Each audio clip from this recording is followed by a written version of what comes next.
Good morning, and welcome to episode 9 of the Wheeler's Dog Podcast.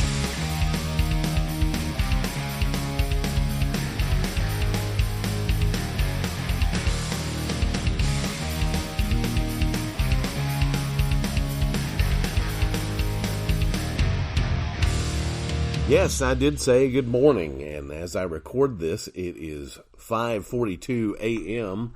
on March 19th, according to my Hillsdale College calendar.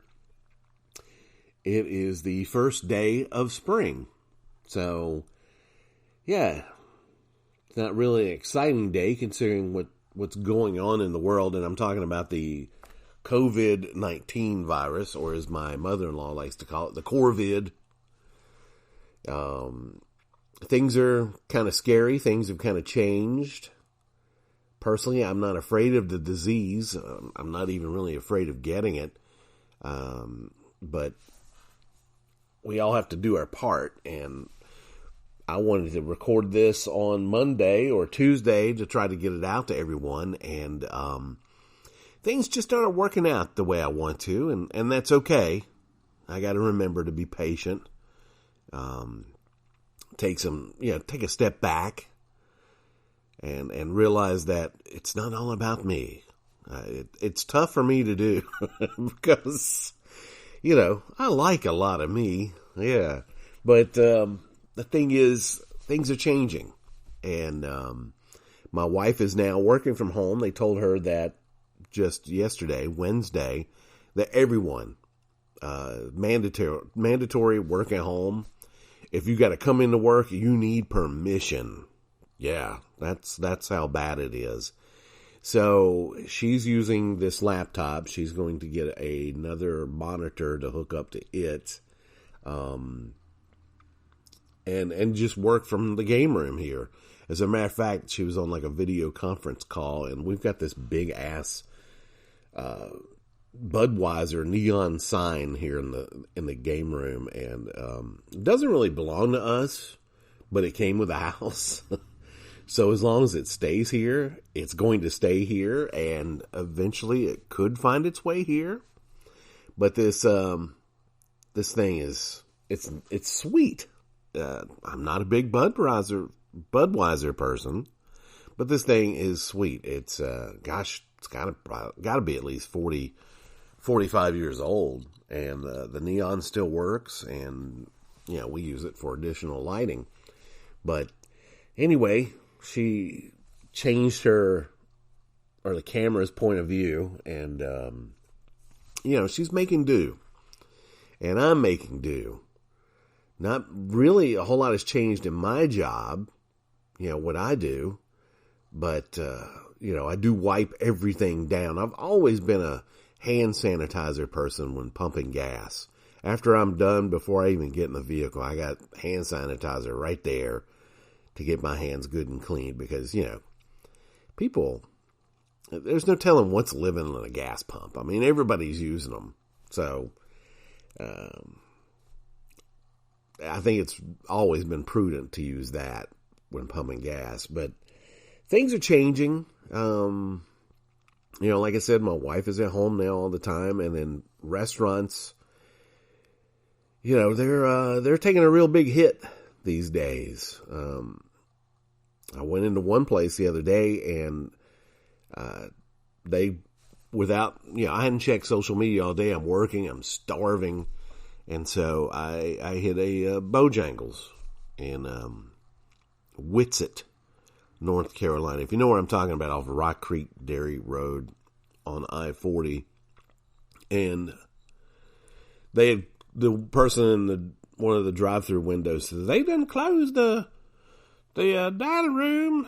And I said, "Oh, great." She goes, well, come over here and get your order. And so she let me into barging on foot to get the order through the window. So thanks to those guys, and thanks to the motorists behind me that weren't upset. Yeah, because everybody's doing their part to what is it? Everybody's doing their part. Nobody's getting angry. Forgive me, I'm a little brain foggy this morning, this early. I probably went to bed a little too late, but anyway, the local businesses all taking a hit. You know, I know of Bull's Tavern. They've flattening the curve, as they call it these days. Excuse me a second.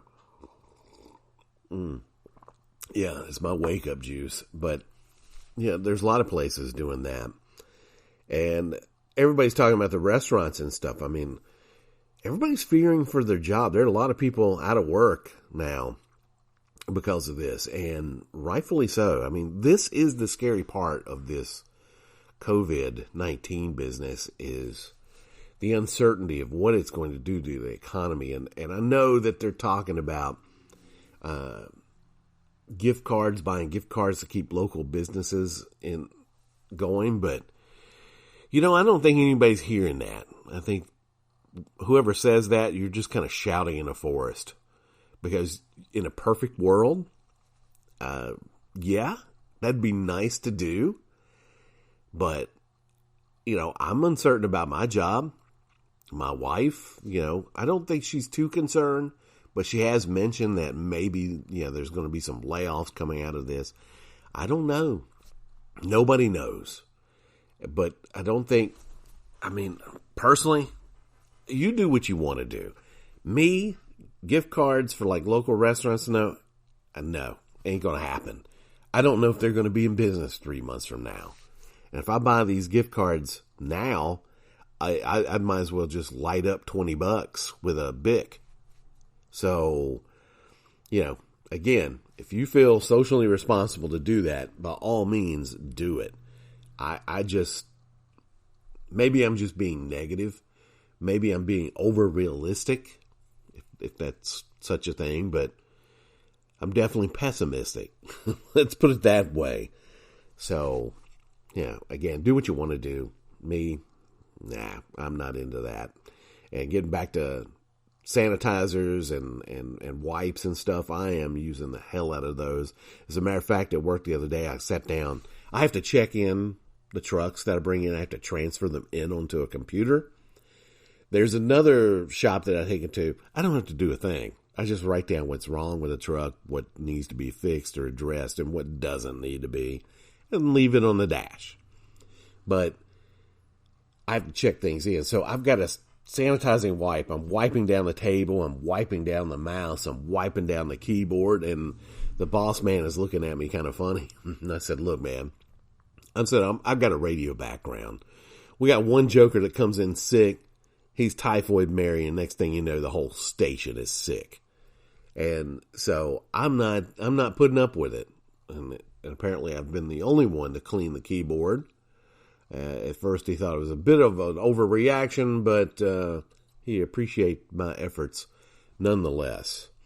And Sam, our oldest here, we didn't want him coming back home. He's been in Lake Tahoe for spring break.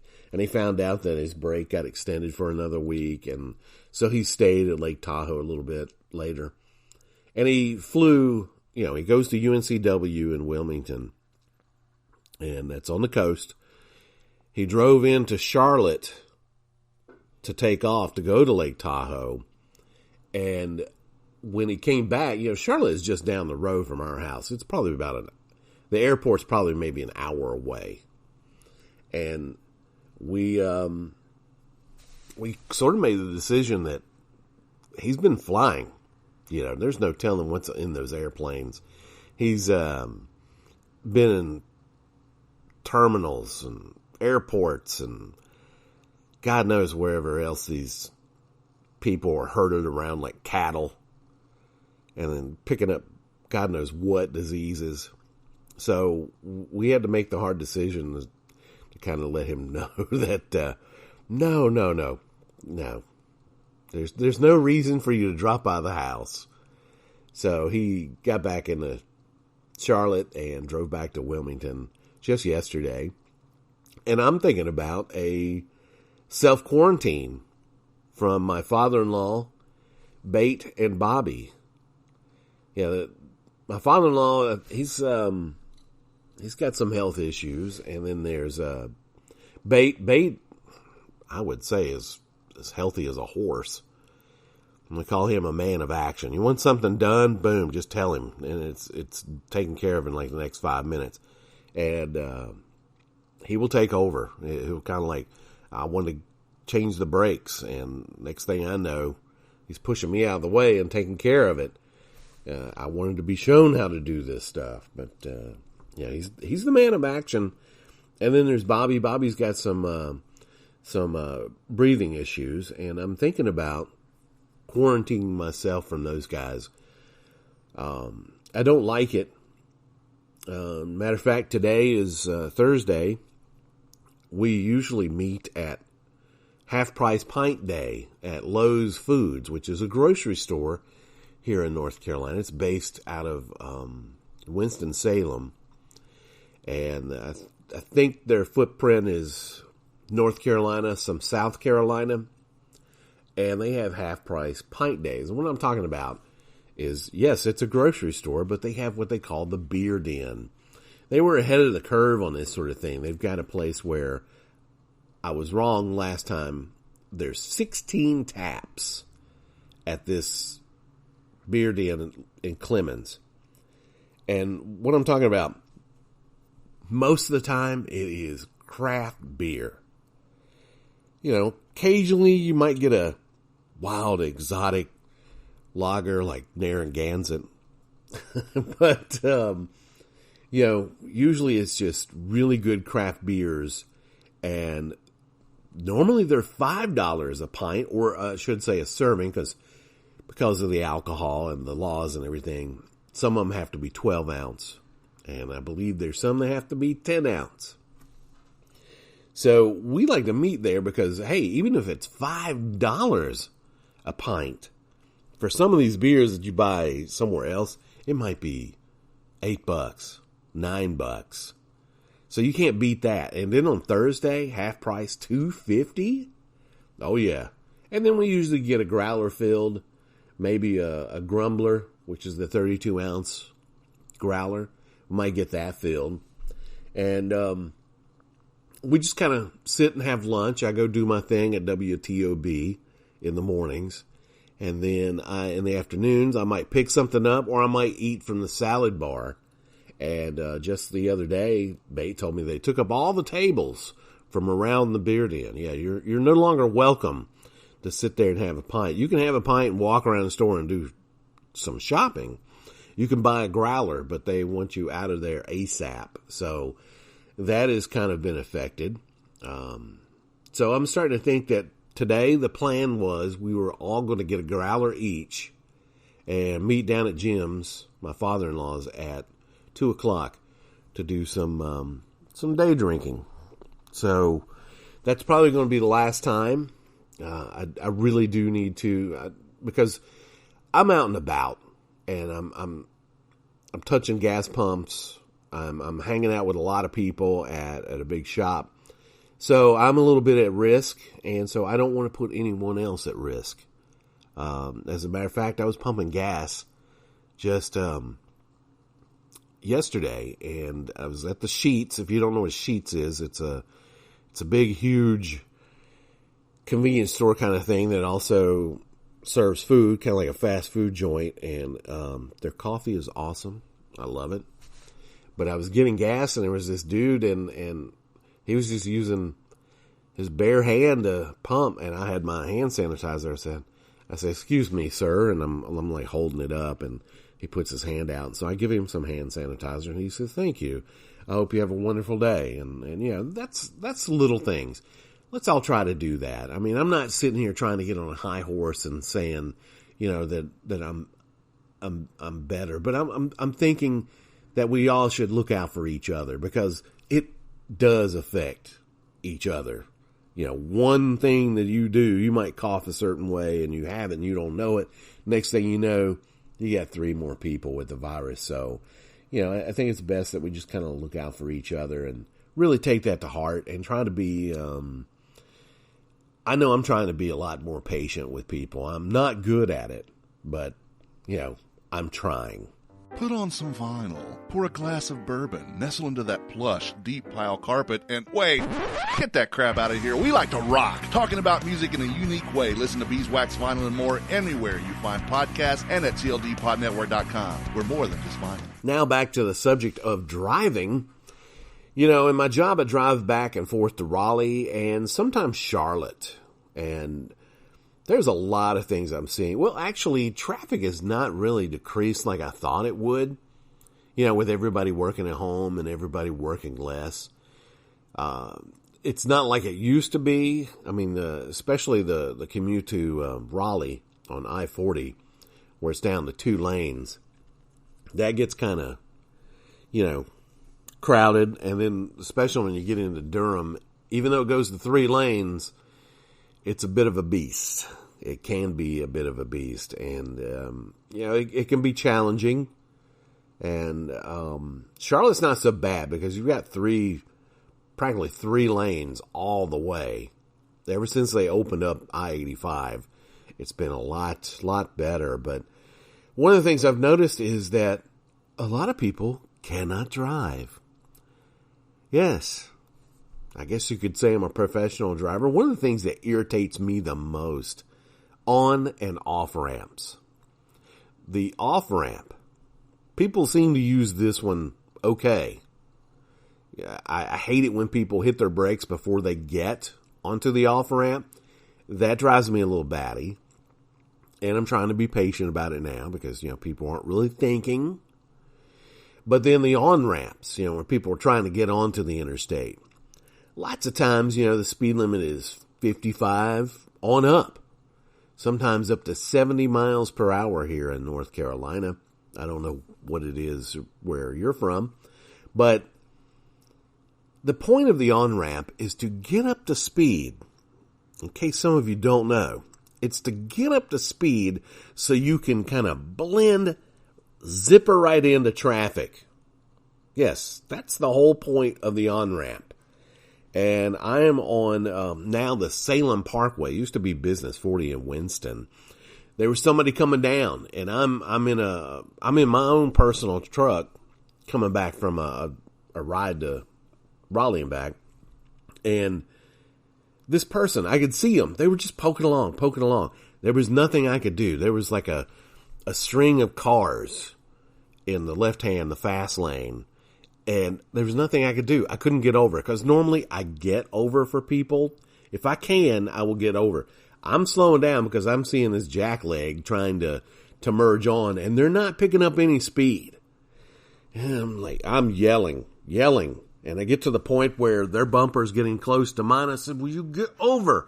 And then they came close to being a 5 or 6 car pileup because of this idiot that doesn't know what they're doing. They would have been fine if they just got on the gas and gone.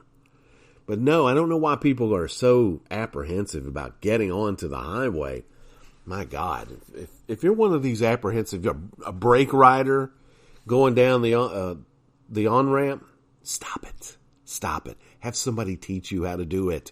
Please, for God's sakes. Anyway, another thing I don't understand, because I'm driving a lot, I'm seeing these things. Why do folks spend so much money in advertising on their vehicle? What I'm talking about is some people have a Ford and they're quite proud of it. So the back glass of a pickup truck has got to have a Ford logo. There's one on the tailgate. There's probably one on the front. There's one on the side. And also these people will put like a big Ford across the top of the windshield. I don't understand it. Or maybe they'll get like a hitch cover and it's a Ford logo or Chevy, whatever. Why do people spend money to tell us something we already know? I don't understand this. We can see it. Is it them? Is that the deal? I don't understand. Is it some sort of bragging right when we all can see it? So they've got to show us that I'm able to spend even more money telling you what kind of vehicle this is. Yeah, I don't get it. And if you've ever seen my truck, it's a 2001 Ford Ranger. I don't have any of that kind of nonsense on it. As a matter of fact, I barely washed the thing. I think I've washed it a dozen times in the years that I've had it. If that. I don't even think it's gone that far, but to me, I see vehicles as disposable. Yes, I like them. I like being able to get around, and I take care of them. Oil changes regularly, tires rotated, whatever needs to be done. But when it comes to looks and everything, I don't put a whole lot of money into it. Again, I see the cars as disposable because all it takes is just one person trying to get onto the highway and stops. There you go. Your vehicle's gone. All the money you spent on this thing, down the drain. You know, that's all it takes is one idiot driver to take out your vehicle. And I just can't see spending a whole lot of money in the cars. But, some people, that's their baby. I get that. And I get it if it's a classic vehicle. I know I would probably take more care of a vehicle if it was, something I really loved and cherished, like a 1971 Dodge Challenger. I would definitely do that. But I just find that kind of strange. And then the other day with work, we all had to pile into the president's vehicle, a Yukon. So it's got a back seat for 3, a second back seat for 3, and then 2 up front. So I've only met this president one time before, and the other guy that was sitting up in front, he's been with the company for a long time, but I don't really know him. I just know his name is Tom, and we talk about different things. And then there was 4 other guys that I had no clue who they were, where they were from. And to be honest with you, I didn't even know what the hell we were doing. We were supposed to meet at 7 o'clock at the MCO. That is the marketing company operations. I don't know. They've got abbreviations for every damn thing. I'm still learning all these abbreviations. As a matter of fact, I've got a notebook with them trying to figure out what the hell people are talking about. Because my job, I just get in a truck and take it somewhere. Well, the deal is that we were picking up a bunch of trucks and, from Charlotte, they had them left over where they take the boxes off of these trucks and they use them. They repurpose them for storage. And what I mean by repurposing, they take them off the trucks and they put them on the ground in some sort of fashion, masonry or whatever, and they use, the door stays on it. It's just the cab, and then they box the whole thing up to where they're not going anywhere, and they make storage containers out of them, like outdoor storage containers. It's really cool, so I had to ride in a car full of strangers. Yeah, and that's always fun, because, me, I'm always trying to crack jokes, and of course, none of these people know me, and no one's laughing. So, anyway, they did some of the guys made fun of her driving, the president's driving, and I wouldn't say it was scary. I'm not easily frightened in a vehicle when someone else is driving. Let's put it this way. I will tell you stories later on this podcast concerning my cousin Dan. That's all I'm going to say. Cousin Dan. Think about that. Dan is probably one of the craziest drivers I've ever been with. So I was desensitized at a very young age because of Cousin Dan and his driving. Again, I'll tell you stories, but we've ended up in several ditches, so much so to where the window was down on this 73 Nova, and I've got weeds slapping me in the face because we're in the ditch. We're just riding, at a high rate of speed, got to kind of get knocked off the road. And because of an unexpected motorist on the, I'll have to explain this later, but I don't want to get into it right now. But my cousin Dan desensitized me when it comes to being frightened when somebody else is driving. So let's put it that way. So this woman wasn't doing anything that was upsetting me at all. But some of the other guys in the car, they were, kind of cracking jokes here and there. And she took it in stride. She said that I'm not as bad as the last one. And they all agreed with that. I rode with him, and yeah, there was a time or two that, my ass cheeks clenched up. But her didn't really bother me so much. There was one point where I was getting a little weirded out because, we're headed to Charlotte on I-85, and we're in this place that's 65 mile per hour zone, and she's driving 80 miles per hour. I only know this because the miles per hour is on the Waze app that she's using on the dash screen, and she's answering an email while we're threading the needle between two other vehicles going at a slower rate. And I'm just, we're drifting over a little too far to the right. And Tom, as a matter of fact, had his hand up like he was going to go grab the wheel. And then she realized what she was doing and looked up a minute, righted the course, and then went back to emailing again. So, yeah, I find that was kind of scary. But again, later on with the Cousin Dan stories, I'll tell you some interesting ones. Yes, my parents would be mortified if they knew some of the things Dan and I were doing those summers in West Virginia. Excuse me a second. Having some more wake-up juice. Ooh, it's getting colder. Might have to nuke it. But I will tell you one story real quick about happened with Dan and I. We were riding in a GMC van, and he had a little dog, a little Chihuahua named Rebel. And it must have had some cat because that dog had 9 lives, I'll tell you that. So we're driving along, I think it's the Hilldale Road or something, Toll Road or something, out Sinks Grove area of West Virginia. And Dan, again, likes to drive at a high rate of speed. And so we come around this turn and there's a tractor. And I'm talking about one of these one-lane country roads where you meet another vehicle, you got to get off to the right side and pass each other. And the speed limit statewide on these one-lane roads in West Virginia is 35 miles per hour. Well, Dan would drive anywhere from 70 on down. And so we come around this turn, and there's a tractor. So Dan, whips it to the right because, some of the turns, very blind. And I've got Rebel on my lap, a little Chihuahua dog. And we actually went a little too far and kind of went into the ditch.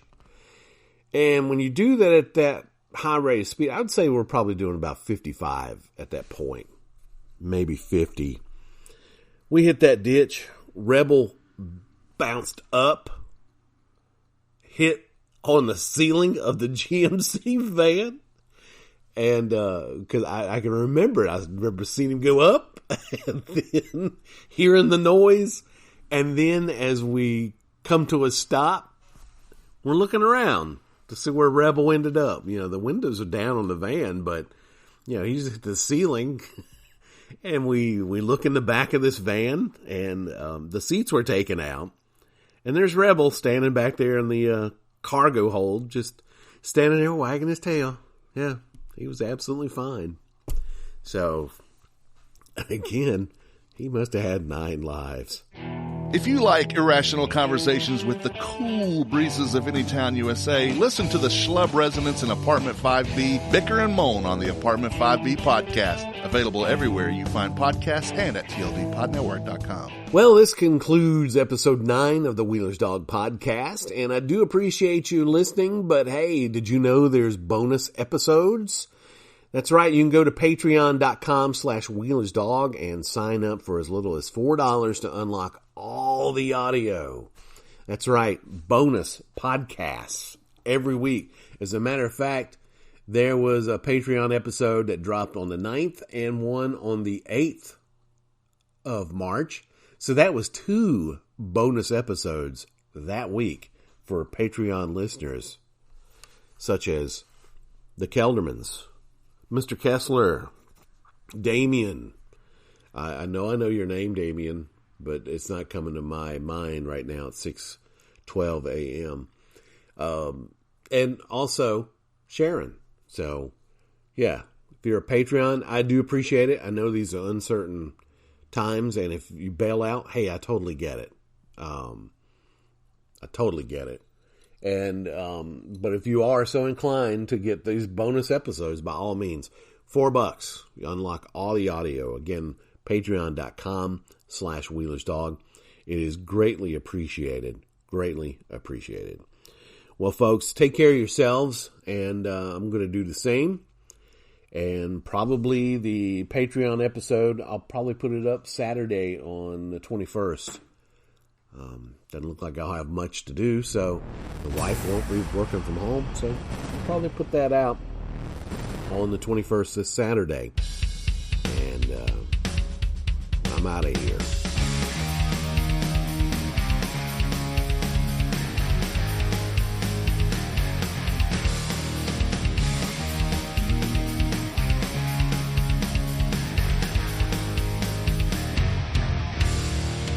I like a lot of me.